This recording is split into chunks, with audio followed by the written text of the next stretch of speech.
सास बहू का लिव इन रिलेशन। नेहा खुले विचारों वाली लड़की थी। अरे नेहा, क्या दिन में सोती है? ससुराल में ऐसा नहीं चलेगा, वहाँ तो काम करना पड़ेगा। काम जितना काम होगा कर लूंगी माँ, पर अगर कोई ये कहे कि सारा आराम छोड़कर सिर्फ काम ही करना है तो ना भी ना, मुझे नहीं करनी शादी। अरे कैसी बात कर रही हो? अच्छा चलो जाकर नहा लो, मैं नाश्ता लगा देती हूँ, फिर तुम्हें कॉलेज भी तो जाना है। नेहा कॉलेज के लिए निकल जाती है। वो सोचने लगती है कि ससुराल में वो कैसे मैनेज करेगी। क्या हुआ नेहा, परेशान लग रही हो? अरे यार, तू तो मुझे जानती है ना, मुझे अपनी लाइफ बिल्कुल परफेक्ट चाहिए, लेकिन लग नहीं रहा लोग मानेंगे। यार कहीं मेरी शादी ऐसे घर ना हो जाए जहाँ मेरी जिंदगी ही नरक हो जाए। अरे मैंने ना कल एक इंग्लिश फिल्म देखी थी, उसमें भी कुछ ऐसी ही समस्या थी हीरोइन की। अच्छा, तो फिर क्या किया उसने? उसने तो अपने होने वाले पति से साफ साफ कह दिया कि वो पहले उसके घर कुछ दिन तक बिना शादी के रह कर देखेगी, और अगर ठीक लगा तो ठीक, वरना तेरे मेरे रास्ते अलग। अरे हाँ यार, ये तो बिल्कुल सही आइडिया दे रही है तू मुझे। चल मैं तो चली, थैंक्स यार, तूने मेरी प्रॉब्लम सॉल्व कर दी। ये बोलकर नेहा खुशी खुशी वहाँ से निकल जाती है, लेकिन पीछे से उसकी सहेली कहती है, अरे नेहा, नहीं नहीं, कुछ नहीं सुनना मुझे। ये बोलकर वो वहाँ से चली जाती है। हे भगवान, पूरी बात सुने बिना ही चली गई। अरे वो तो विदेशी फिल्म थी, वहाँ सब चलता है, लेकिन ये तो भारत है, सभ्यता और संस्कारों वाला देश, जहाँ शादी से पहले लड़की को ससुराल में नहीं रखा जाता। खैर, नेहा मस्त होकर घर आती है। नेहा, कल तुझे लड़के वाले देखने आने वाले हैं, और हाँ, इस बार कोई बहाना नहीं चलेगा। हाँ हाँ, आने दो आने दो, मैं तैयार हूँ शादी के लिए। अगले दिन लड़के वाले आते हैं, जहाँ लड़का कहता है, मुझे अकेले में लड़की से कुछ पूछना है। हाँ हाँ, क्यों नहीं बेटा, जाओ नेहा, घर तो दिखा दो इन्हें। नेहा भी खुश हो जाती है कि उसे मौका मिल गया है लड़के से अपनी शर्त रखने का। देखो, मुझे ना शादी से बहुत डर लगता है, पता नहीं कैसी लड़की आए, तालमेल बना पाए कि नहीं मेरे परिवार से। मैंने कई घरों में रोज का क्लेश होते देखा है। तुमने तो मेरे दिल की बात कर दी। मैं भी यही सोच रही थी कि भाई सास तो अच्छी होनी चाहिए, पति सपोर्ट करे ना करे, रहना तो पूरे दिन सास के साथ है। लेकिन मेरे पास ना इसके लिए एक बहुत अच्छा आइडिया है।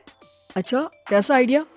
क्यों ना शादी के पहले मैं कुछ दिनों तक तुम्हारे घर आकर रह लूं, तुम लोग मुझे समझ लेना, मैं तुम लोगों को समझ लूंगी, ठीक लगा तो शादी, वरना टाटा बाय बाय। क्यों? लड़के को नेहा की बात में दम लगता है। वो घर के सभी लोगों के सामने नेहा की बात रखता है। अरे पागल हो गई है क्या? ये कैसी शर्त है? अरे शादी से पहले मैं क्यों तुझे किसी और के घर भेजूंगी रहने? अरे लड़की के ख्याल तो 20 साल आगे के हैं, इतनी भी खुले विचारों वाली लड़की नहीं चाहिए हमें। अरे माँ, क्या बुरा और गलत बोल रही है ये? रहना तो हम दोनों का है ना, कल को कोई परेशानी आई तो तुम सब तो ये बोलकर निकल जाओगे कि जिंदगी तुम लोगों को ही निभानी है, तुम लोगों को जो करना है करो। तब क्या करूंगा बताओ? सबके समझाने पर वो लोग मान जाते हैं। वाह, मैं 2-3 दिनों में पैकिंग कर लूंगी, तो आकर मुझे ले जाना। और नेहा पहुंच जाती है विशाल के घर। आओ आओ, ये रहा तुम्हारा कमरा। इस घर में तुम एज अ गेस्ट रहो, लेकिन माँ तुम्हें बहू की तरह ही ट्रीट करेंगे, और तुम भी उन्हें सास की तरह ही रखना। बस फिर क्या था, शुरू हो जाता है लिव इन सास बहू का ड्रामा। अरे चाय तो बना दे बहू। जी सासू माँ, अभी लाई। नेहा चाय लेकर आती है कि बस चाय लेकर आई हो, इसके साथ पकोड़े भी ले आती। लेकिन आपने तो बताया ही नहीं कि आपको चाय के साथ पकोड़े भी चाहिए। हाँ हाँ, अब तो पता चल गया ना।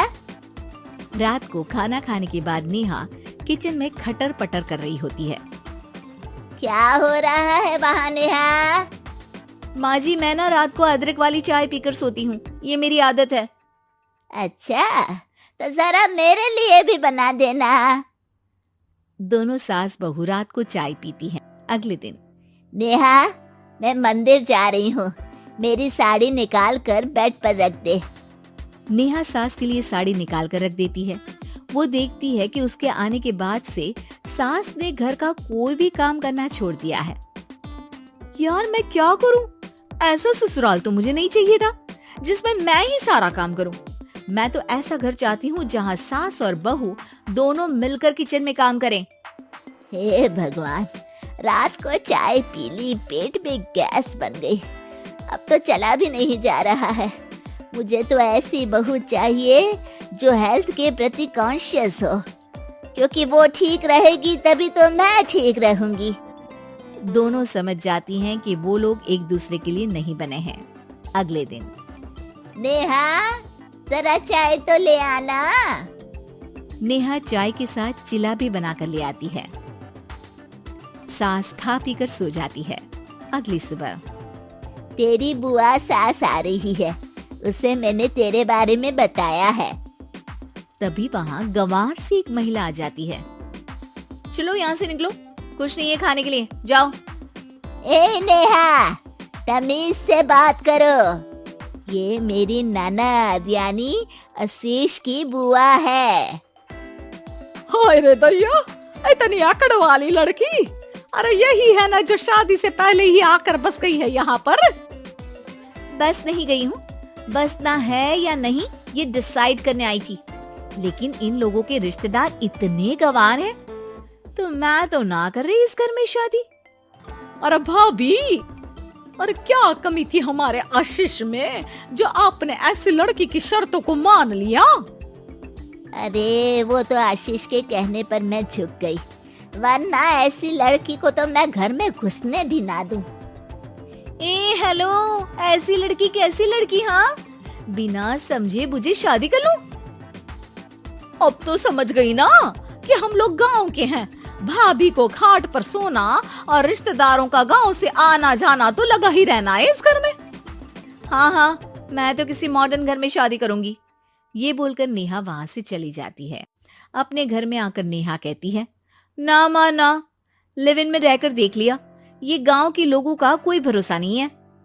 खैर, नेहा की शादी एक मॉडर्न घर में हो जाती है, जहां सास कहती है, हे नेहा, मैं टेनिस खेलने जा रही हूँ, आओ तो जूस बनाकर रखना, और हाँ, वॉलनट्स और ओट्स भी बना लेना। जी माँ। माँ मॉम बोलो डार्लिंग, माँ इज ओल्ड फैशन। बेचारी नेहा सर पर हाथ रख लेती है। हे भगवान, ये सास तो सास ही होती है, गांव की हो या शहर की।